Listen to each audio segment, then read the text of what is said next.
I'd like to flesh out a few things that came out of my last couple of videos, talking about the nature of being alone as a man and the romanticization of being alone and how it may not be quite what you thought it would be. Now, with the previous video that I just did, where I contend that it's far better for a man if he's content in his life, even if he's mildly frustrated, he's tired, but he's content. He might be struggling. He might be down or annoyed here and there, but on aggregate, he doesn't dislike his life. He doesn't dislike his family. And again, you get a few guys commenting.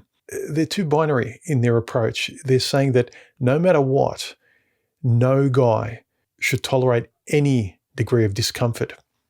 This seeking of absolute pleasure all the time, without any resistance, without any discomfort, I don't subscribe to. I know in my life, the stuff I do, I mean, these videos, they take a lot of work.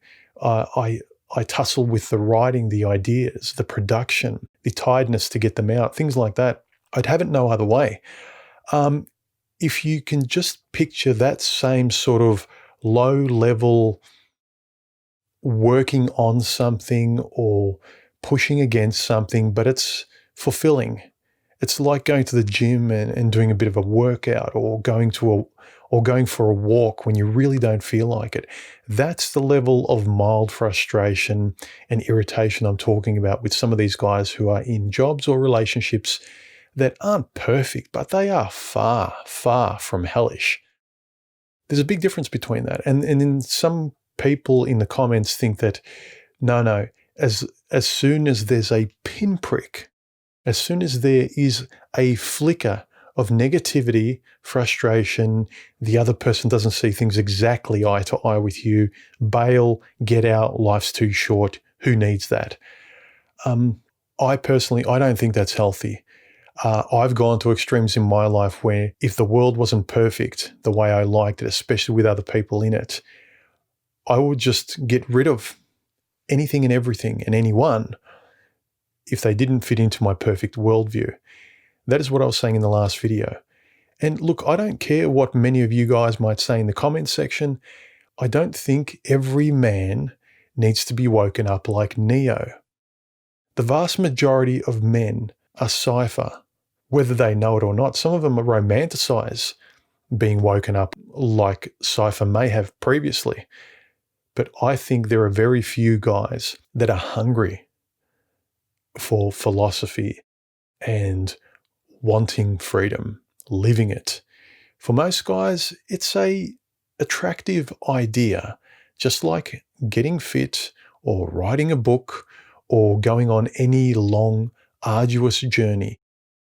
If the pain during the journey doesn't somehow, I don't know, in a perverse, masochistic way fill you with joy, then philosophy and introspection, the tussle with it, I don't think it's for you. And I understand where it comes from with a lot of you guys that are saying we should be telling every man about this and forcing them into freedom, whether they know it, whether they see it or not. They'll thank us in the end. Well, no.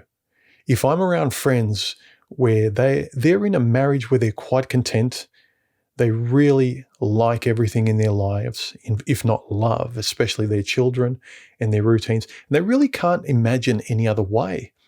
There's no point telling them otherwise. I'm not some sort of megalomaniac. I don't need other people to help inhabit my world. I have nothing against helping my friends who I can tell are frustrated and they want to talk about these things. It's a complete pleasure for me to sort of open up this Pandora's box of, philosophy and, red pill knowledge and things like that. But I never force these conversations upon others. I only offer them when the conversation is always at hand, whether it's in a group of people, and I'll offer.